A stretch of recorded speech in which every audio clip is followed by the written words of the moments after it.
Ағайындар адам жанық пікірет, төрттіліктің шықса адасып есебі. Ағайындар адам жанық пікірет, төрттіліктің шықса адасып есебі.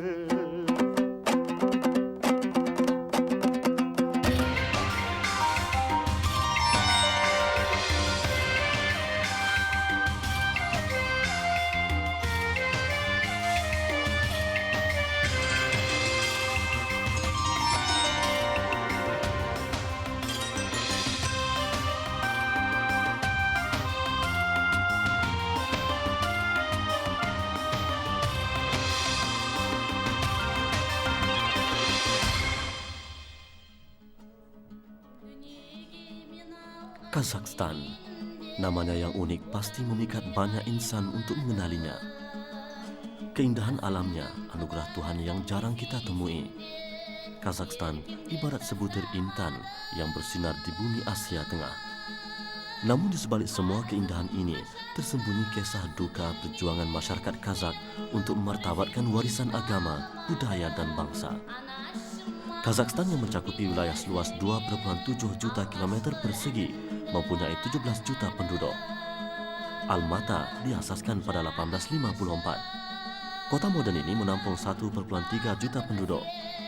Sesuai dengan statusnya sebagai ibu negara, Almata juga menjadi pusat pentadbiran, budaya, agama, pendidikan dan perdagangan. Kegiatan perdagangan bukanlah asing di kalangan penduduk Almata. Ketika era kegemilangan laluan sutra beribu-ribu tahun lalu, Kazakhstan yang terletak di Asia Tengah menjadi persinggahan penting para pedagang yang berulang-alik antara Cina di timur dan Konstantinopel di barat. Almata, ibu negara Kazakhstan, terletak di selatan negara itu. Sejak mendapat kemerdekaan daripada Kesatuan Soviet pada 16 Desember 1991, kerajaan pimpinan Presiden Nursultan Nazarbayev memberi hak sama rata kepada kesemua 120 suku kaum yang membentuk warga negara Kazakhstan. Monumen-monumen yang wujud di sekitar kota Almata ini misalnya secara simbolik memaparkan semangat perpaduan yang kukuh di kalangan warga Kazakhstan.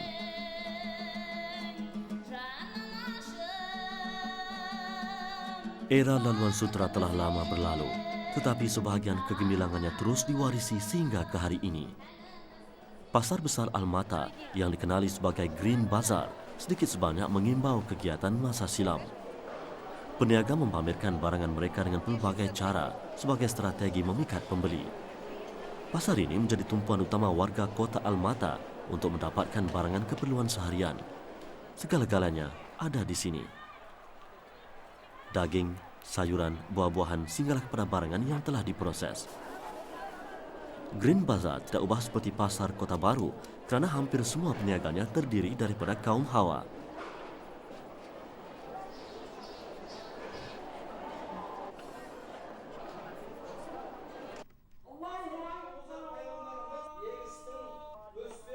Islam adalah agama rasmi Kazakhstan. Sejak keruntuhan Komunis Soviet pada 1991, masjid-masjid yang dulunya dijadikan gudang, muzium ataupun terbiar begitu sahaja dibuka semula. Insan-insan yang dulunya terkongkong kini semakin mendampingi masjid. Bagi setengah yang lain pula, kunjungan ke masjid mungkin satu pengalaman baru. Kemerdekaan memberi kebebasan kepada mereka untuk kembali kepada Islam. Dan mereka yakin Islamlah yang akan memberi sinar bahagia kepada masa depan mereka.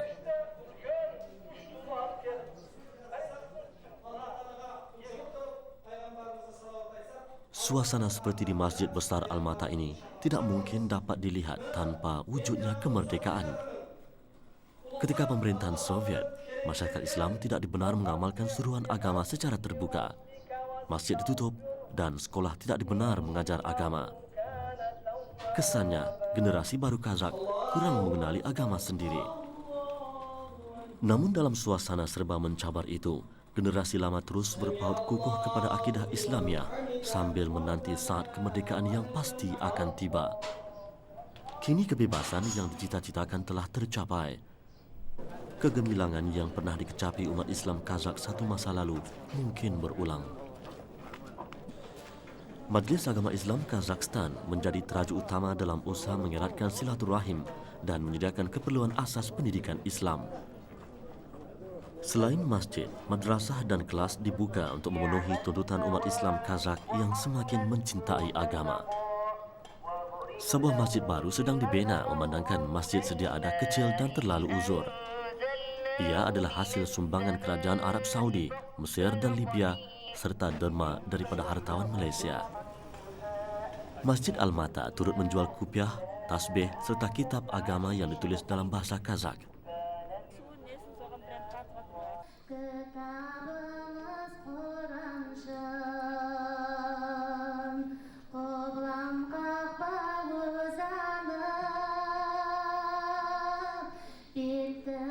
Selain menunaikan tuntutan asas seperti solat dan puasa, masyarakat Islam Kazakh turut menganjurkan aktiviti keagamaan lain seperti sambutan Maulidul Rasul, Ma'al Hijrah dan Isra' Mi'raj.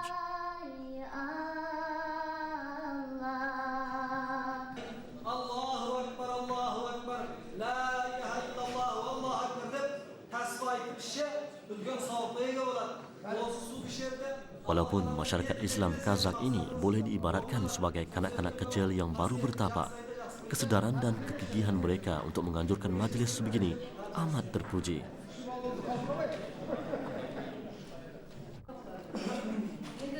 Selain memupuk perpaduan, majlis ini menyemai rasa kasih umat Islam kepada junjungan besar Nabi Muhammad sallallahu alaihi wasallam.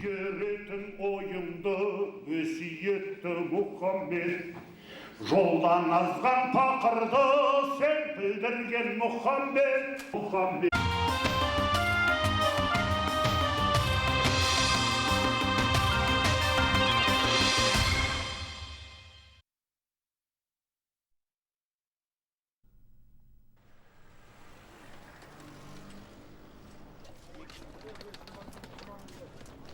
Dari kota Al-Mata, kru jejak Rasul meneruskan perjalanan ke Turkistan, sebuah wilayah bersejarah.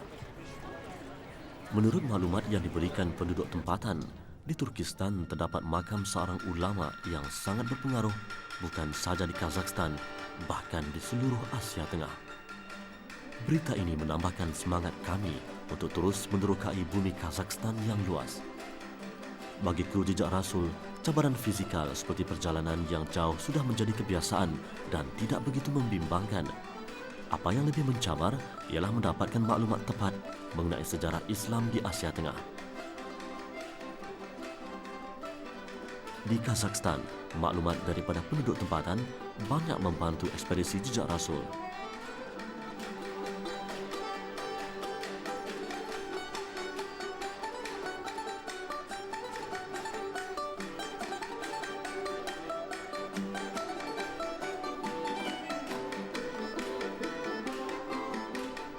Perjalanan kereta api sejauh kira-kira 775 km ini mengambil masa hampir 15 jam.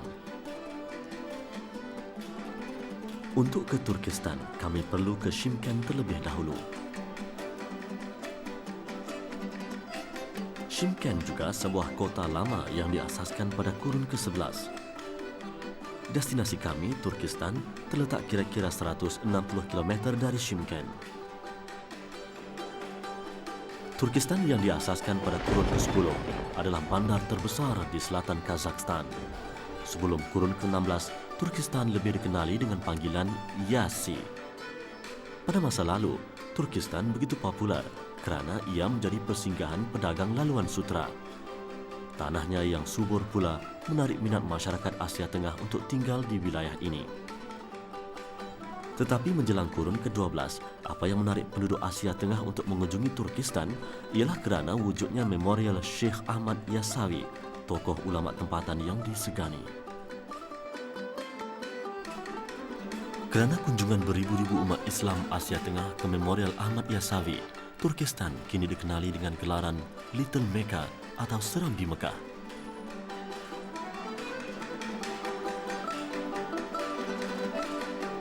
Inilah memorial Syekh Ahmad Yasawi yang dibina pada 1399 oleh Amir Timur, pemimpin Asia Tengah yang terkenal. Syekh Ahmad Yasawi dilahirkan di Sayram, Kazakhstan. Beliau menjadi anak yatim ketika berusia 7 tahun. Ibu saudaranya kemudian membawa Yasavi ke Turkistan untuk berguru dengan Astanbab, seorang ulama disegani. Setelah Astanbab meninggal dunia, Yasavi merantau ke Bukhara, Uzbekistan untuk berguru pula dengan Syekh Abu Yusuf Hamadini, ahli sufi terkenal. Memorial seluas 3.000 meter persegi ini mempunyai kubah paling besar di Asia Tengah dengan ukuran diameter 18 meter, ukur lilit 57 meter dan tinggi 37 meter. Bangunan ini pula mempunyai 35 bilik dan masih mampu berdiri gagah walaupun telah berusia hampir 600 tahun. Selain makam Yasavi, tarikan utama tempat ini ialah objek menyerupai belanga seberat 2 tan yang diperbuat daripada 7 jenis logam termasuk perak dan tembaga. Permukaannya dihiasi dengan kaligrafi tulisan Abdul Aziz Sharifuddin At-Tabrizi yang bermaksud, sesiapa yang beriman kepada Allah, dia akan masuk ke syurga. Pada asalnya, belanga ini digunakan untuk menyimpan 3.000 liter air untuk kegunaan pengunjung. Makam Syekh Ahmad Yasavi terletak di Dewan Utama.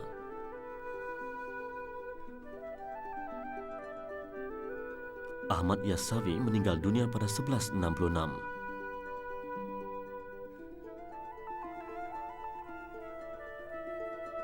Memorial Ahmad Yasavi turut menempatkan sebuah masjid kecil. Ini bagian asal mihrab yang dihiasi seni khat dan ukiran bertemakan tumbuh-tumbuhan. Bagian luar makam Syekh Ahmad Yasavi kini telah dibaik pulih sepenuhnya menggunakan batu marmar. Hanya orang tertentu sahaja dibenarkan masuk. Pengunjung biasanya duduk di luar untuk membaca Al-Quran dan berdoa.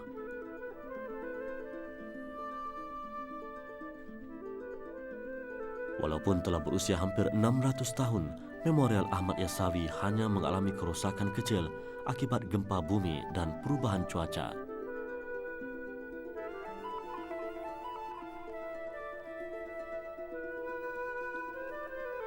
Latar belakang lengkap keluarga Yasavi tidak diketahui. Menurut catatan, ibu Yasavi bernama Karashash, manakala bapanya Ibrahim juga seorang ulama. Syair sufi nukilan Yasavi begitu diminati, terutama oleh masyarakat Asia Tengah, kerana karyanya menyemai rasa cinta kepada agama, bangsa dan budaya tempatan. Kerja-kerja membaik pulih Memorial Syekh Ahmad Yasavi bermula sejak 1992 dan dijangka siap sepenuhnya pada 1999. Ia mengambil masa yang panjang kerana prosesnya rumit dan memerlukan penelitian. Syekh Ahmad Yasavi juga sangat berpengaruh di kalangan bangsa Turki yang tinggal di bahagian Asia Tengah. Tidak heranlah, projek pemeliharaan ini diterajui seorang hartawan Turki yang menyumbang 16,5 juta dolar Amerika.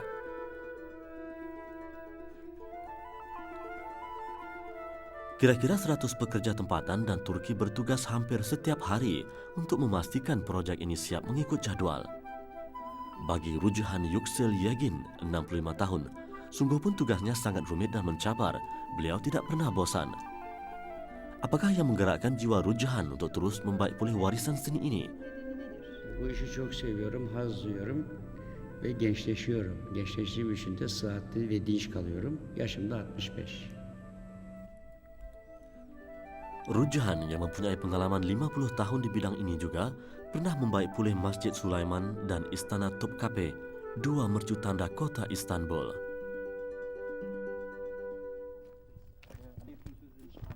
Kami dibawa ke bangunan bersebelahan untuk melihat sebuah bilik kecil tempat Yasavi menghabiskan hari-hari terakhirnya. Disitulah beliau memanfaatkan masanya dengan menghasilkan karya dan syair sufi.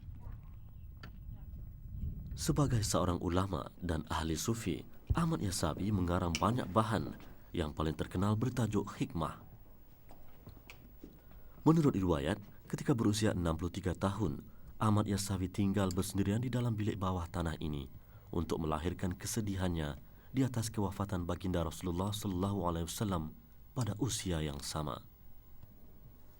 Di dalam bilik kecil ini, Ahmad Yasavi terus mengarang sehinggalah beliau meninggal dunia.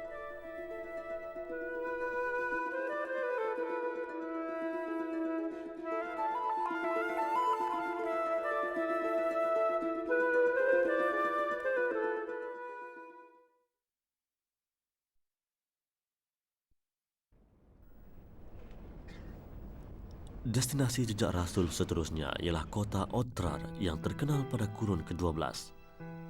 Sejak dimusnahkan Mongol pada kurun ke-13, kemasyhuran Otrar turut tenggelam. Namun masih ramai umat Islam ke Otrar untuk mengunjungi makam Astanbab, seorang ulama yang memainkan peranan penting dalam perkembangan Islam di Asia Tengah.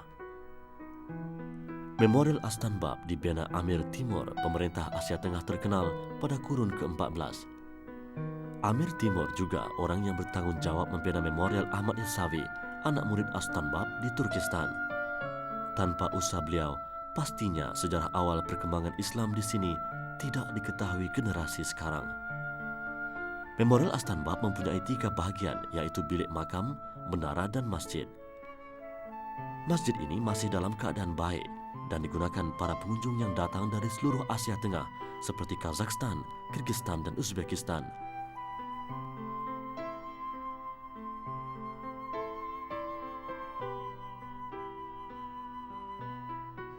Ini 2 tiang asal masjid.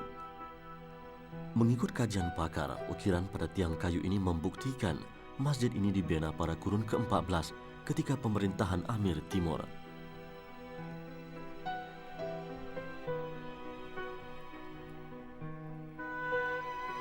Disinilah letaknya makam Astanbab. Astanbab bertanggung jawab mengukuhkan kedudukan Islam di Asia Tengah. Walaupun Islam telah sampai ke sini sejak kurun ke-8, penduduk tempatan masih mencampur adukkan amalan Islam dengan kepercayaan tradisional seperti menyembah api dan langit. Astanbab yang digelar Singa Gagah berjaya memperbetulkan akidah mereka, seterusnya mempopularkan bahasa Arab dan kebudayaan Islam Asia Tengah. Kedudukan makam Astanbab yang agak terpencil bagaimanapun tidak menghalang umat Islam yang jauh maupun dekat untuk terus mengunjunginya.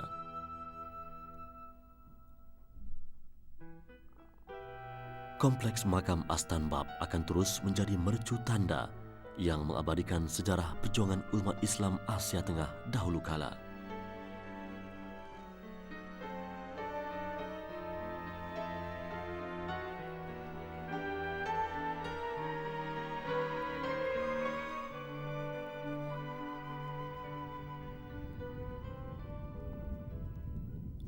Kru jejak Rasul turut menjejaki kota purba Otrar yang menjadi legenda kegemilangan masyarakat Kazakh dahulu kala.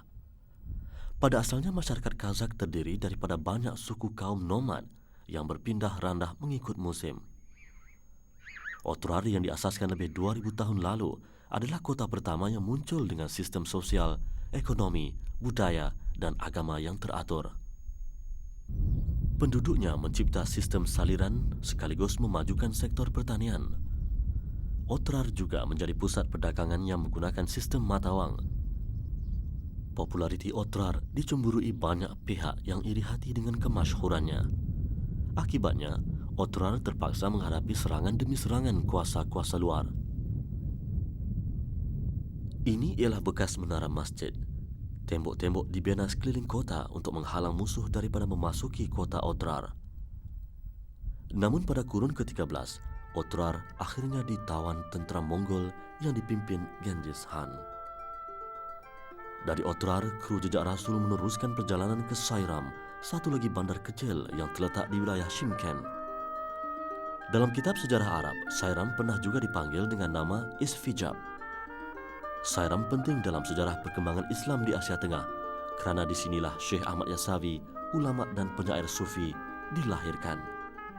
Di sini jugalah bapa Yasavi, Ibrahim Atta, disemadikan.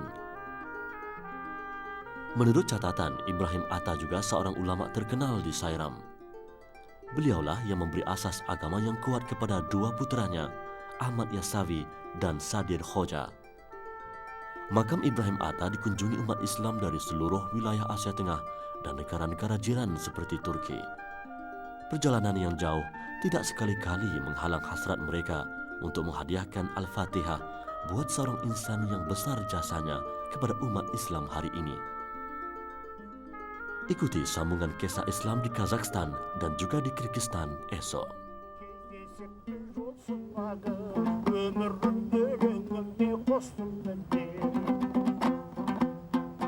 Халыққа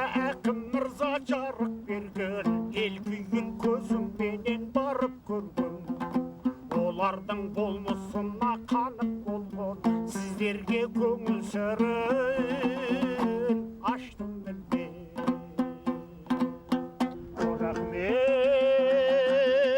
теберендең неше жыл парасатпен өткөліңнен өтіп ғұмыр шіркін бір қалыпта тұрмайды, қыз бой жетіп қанаттанып өседі.